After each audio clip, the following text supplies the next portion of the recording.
Bonjour, Martin Séguin pour Parlons Bois. Aujourd'hui, je fabrique une petite pancarte à la CNC.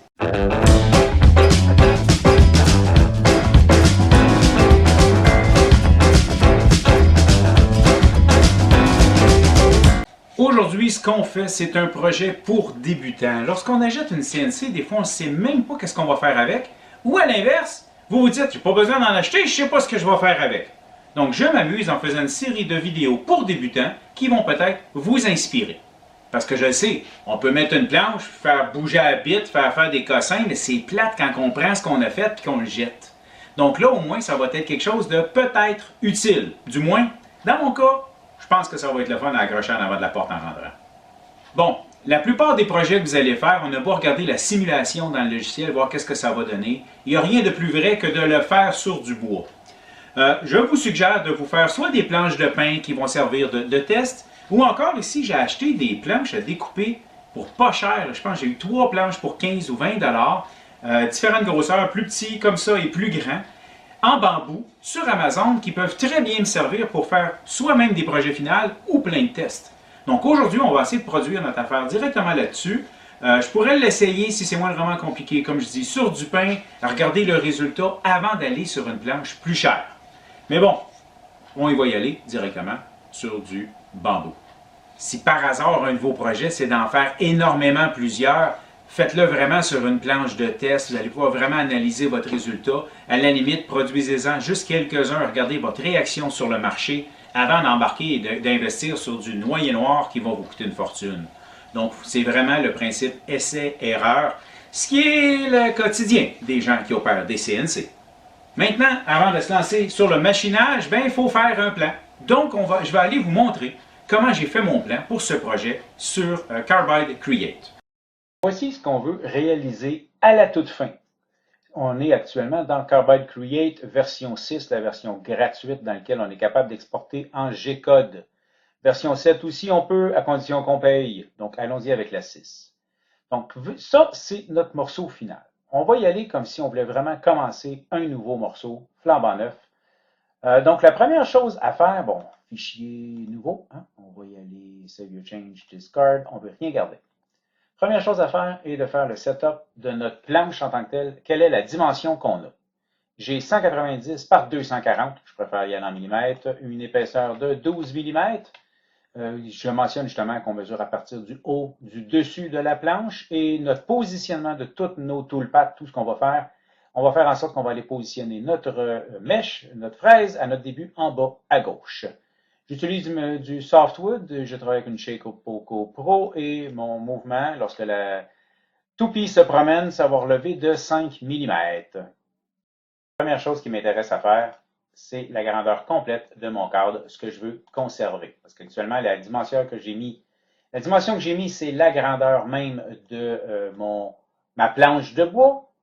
Mais là, ce que je veux, c'est d'aller vers la grandeur que je veux conserver, que je vais tailler dans mon bois. Voilà. Je fais Enter et je positionne ceci où je le veux. Je me sers de la grille. En passant, je vais centrer ceci. En cliquant dessus, je peux venir là et centrer. Parfait. Chose que je vais faire, c'est que je vais inverser. Je vais faire des flip filets pour un radius de 10 mm. Voilà, c'est comme ça que je veux faire ma découpe. Première étape, terminée. Maintenant, deuxième étape, je veux mettre l'image d'une bouteille que j'ai déjà trouvée sur Internet. On l'importe. Maintenant, ici, il faut tracer l'image. Il y a certains paramètres que vous pouvez découvrir. Lorsque je la trace, il nous indique ce qui va nous ramener. OK, j'ai ma bouteille. Sauf que là, il faut que je la nettoie un peu. Il y a des choses de trop. Première affaire à faire, c'est de détacher le tout, ce qui fait que maintenant, je suis capable de sélectionner ceci et de le supprimer. Deuxièmement, dans mon image que j'ai là, ma bouteille, c'est comme s'il y en avait deux parce que le trait de crayon, il y avait un trait à l'intérieur, à l'extérieur, selon lui. Donc, je vais éliminer l'extérieur pour garder uniquement l'intérieur. Voilà. Et je vais le redimensionner pour le ramener à une grandeur qui rentre dans mon image. c'est approximativement là qu'on va la mettre. Donc, deuxième étape terminée. Maintenant, le texte. Le texte, une des choses importantes à faire, c'est que malheureusement, on doit y aller une ligne à la fois. Donc, je vais faire mon texte, une ligne à la fois, dans la police de caractères qui m'intéresse.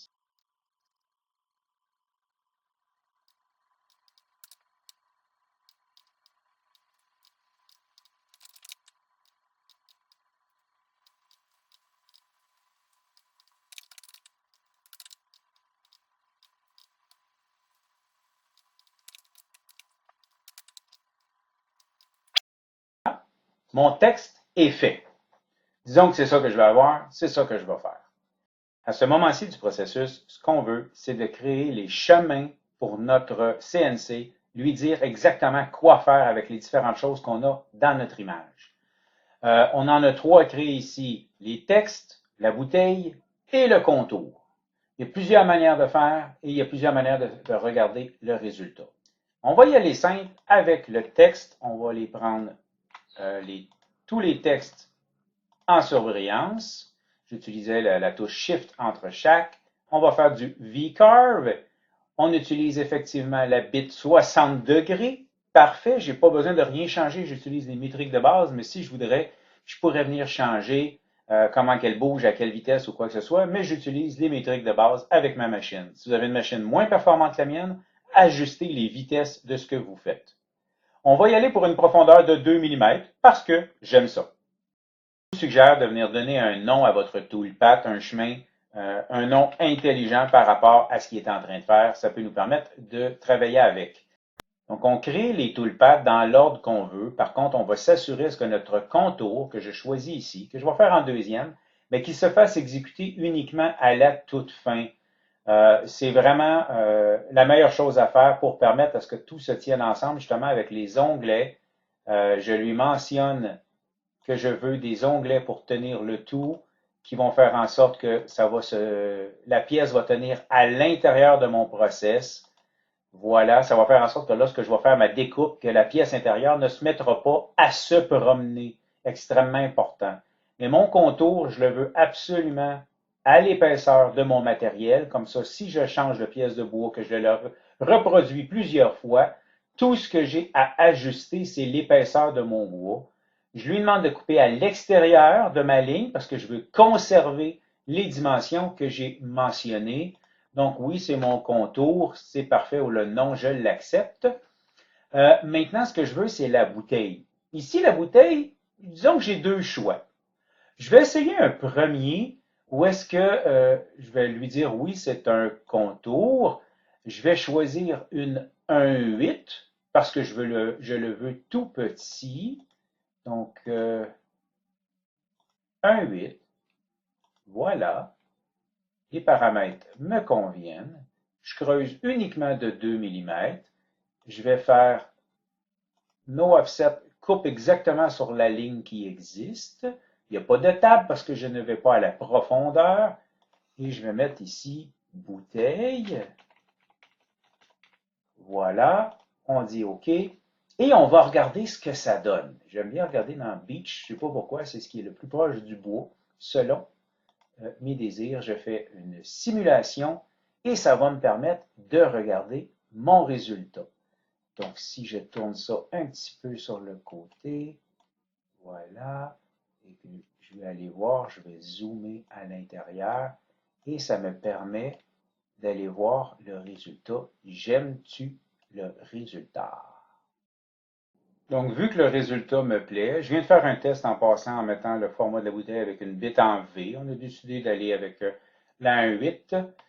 En regardant la simulation, c'est ce qui fait qu'on garde ou non ce qu'on veut faire.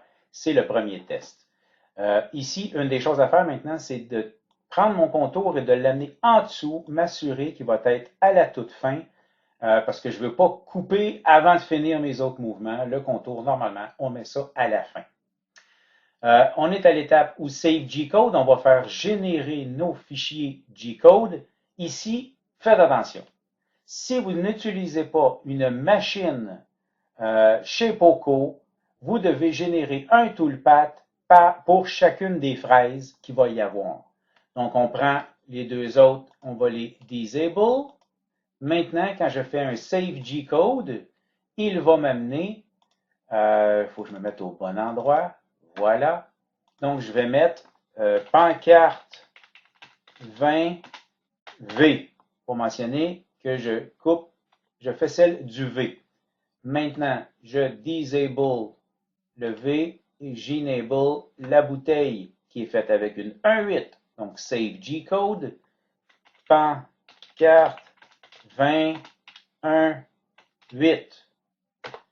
Voilà. Et disable, enable, save G-code. Et je vais avoir pancarte 20, un quart pour la découpe. Donc, maintenant, je sais lesquels que je dois faire. En fait, j'aurais même dû mettre étape 1, étape 2, étape 3. Ça aurait été beaucoup mieux. Vu que personnellement, j'utilise une machine chez Poco, je vais même volontairement convertir ce fichier dans la version 7 et c'est la version 7 que je vais donner à Create Motion qu'on s'en va utiliser à l'instant. Pour ceux d'entre vous qui n'avaient pas de Shapeoko, vous allez devoir utiliser les trois fichiers qui ont été générés en G-code tantôt avec votre logiciel exécutant. Par le passé, j'ai utilisé CNCJS qui fonctionne bien. Pour les autres, pour ceux qui ont une Shapeoko de la compagnie Carbide, on peut utiliser Carbide Motion. Et ben, c'est avec ça que je vous montre comment est-ce qu'on fait la suite. Une des premières choses à faire est de setter le 0. Donc, on a ajusté au bon endroit notre 0. Et maintenant, on va loader le fichier. Run load. Donc, je sélectionne le fichier sur le disque. On load ça. Et maintenant que le fichier est chargé, on va être capable d'avoir une vue un peu. Je pourrais même aller voir certaines visualisations, mais j'ai des renseignements qui me viennent sur le fichier. Je m'apprête à le démarrer et lorsque je vais cliquer sur Start, il va aller se positionner pour être prêt à recevoir la première fraise. On va se positionner pour la bit, pour nous dire change la bit, mets la bonne. Ici, ça va ajuster la hauteur de la bit. En fait, il se set pour être certain que la bit va être égale au 0 préconvenu. Vraiment un outil très pratique sur la Shapeoko.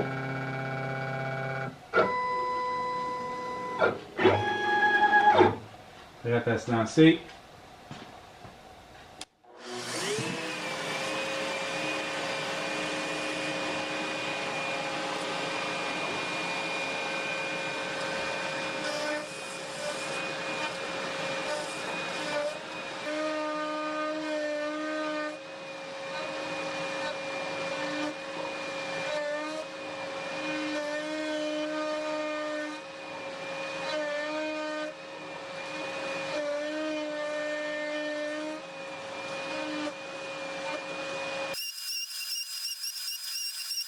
Si vous appréciez ce que je fais, je vous invite à vous abonner à ma chaîne YouTube, à cliquer la petite cloche de notification pour rien manquer. Et quant à y être, laissez-moi donc un commentaire et même un pouce en l'air.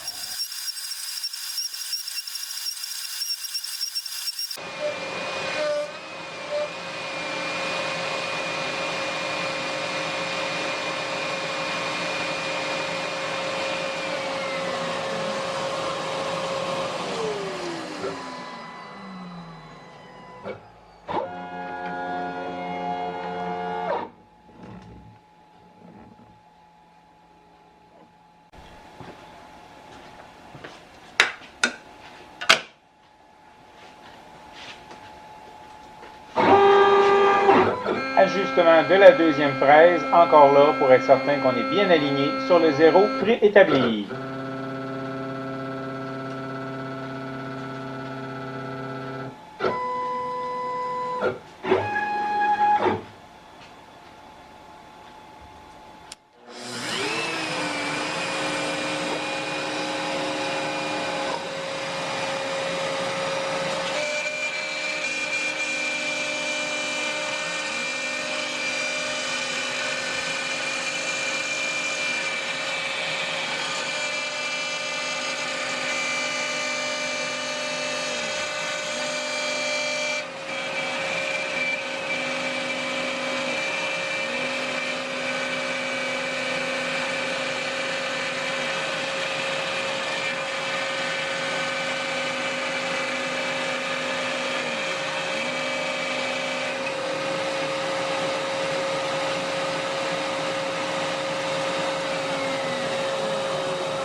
Ici le troisième et dernier changement de bit.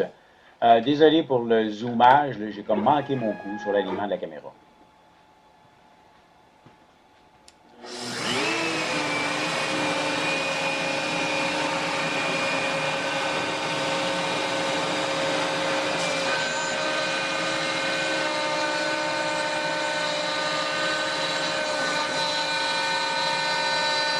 Pendant que la machine se fait aller, j'en profite pour vous mentionner que si vous voulez suivre une formation sur quelconque sujet, CNC, ébénisterie, tournage, finition, quoi que ce soit que vous avez vu dans mes vidéos, juste à me contacter pour qu'on s'arrange. De plus, si par hasard vous êtes dans le monde des affaires et que vous avez besoin de quelqu'un pour fabriquer des choses pour vous à la CNC, contactez-moi, on va s'arranger.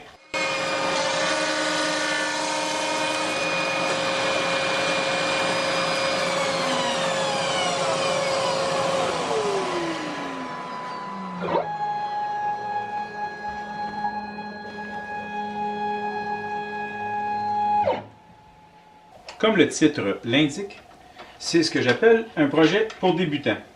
Et bien, je me suis arrangé pour faire comme un débutant, d'une certaine manière. J'ai fait une erreur de débutant. Mon erreur, c'est quoi? C'est que dans le logiciel, vous avez vu tantôt que j'ai fait que mon matériel était de 12 mm. Je me suis dit, quand je vais arriver dans l'atelier, je vais le mesurer pour le fun. Mais en fait, il est pas mal moins que 12 mm. Et j'ai complètement taillé au pif 2 mm à l'intérieur de mon plateau sacrifice. Donc, c'est mon erreur. C'est moi qui l'ai fait. Maintenant, ici, on voit que justement, sur les côtés, il a passé au travers, sur les bouts, non. C'est quelque chose qui se coupe assez facilement avec... Oh, je suis en train d'arracher mon matériel en arrière. Hein, c'est juste du bambou. Donc, ça se coupe avec une petite scie ou encore une oscillante. Une petite scie à la main, ça va faire la job. À la limite, ici, j'aurais pu prendre simplement un couteau. Et voilà ma pièce. Je le répète souvent, du travail à la CNC, c'est essai-erreur. Donc maintenant, on peut regarder ceci et se poser la question, c'est-tu comme ça que je le veux-tu autrement? Vous n'avez qu'à modifier votre plan et le refaire sur une autre pièce de bois. Comme je le mentionnais, moi je l'ai fait ici sur du bambou, ça me convient. Le lien pour acheter des planches de bambou comme ça se trouve dans la description. Petit sablage pour enlever justement les onglets de chaque côté.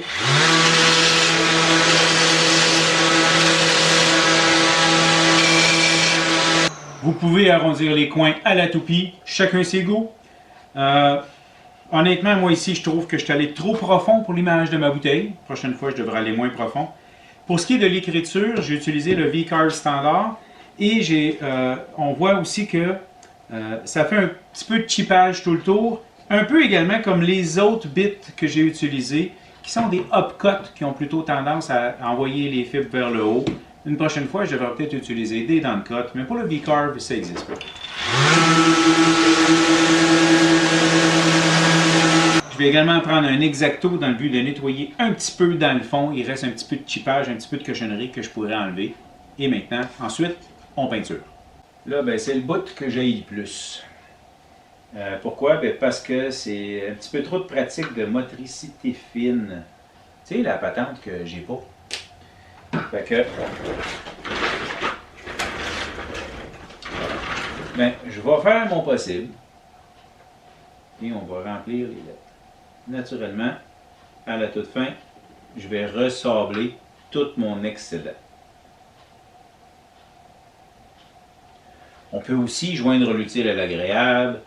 Un petit verre de quelque chose à boire, avec un peu de musique, puis ça peut être bien intéressant. Comme vous pouvez voir, je ne m'applique pas trop. Je l'ai dit, c'est pas mon sport favori. Ceci explique mes mauvais résultats dans mes cours d'art plastique à l'école. Donc, on sort de ce qui dépasse.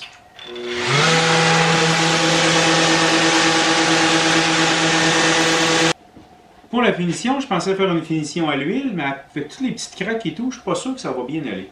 Fait que j'ai décidé de faire ça simple, un vernis en cacane.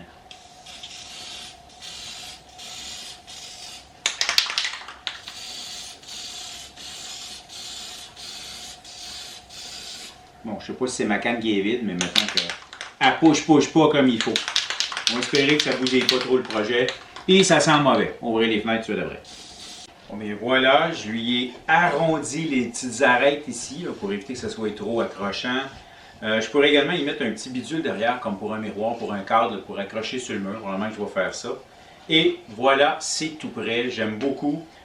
J'avoue qu'avec la peinture maintenant, ça punch pas mal plus. Quand je l'ai vu tantôt juste dans le bois, ça faisait comme... Nah. Mais là, un coup peinturé, là, vraiment, j'aime le résultat.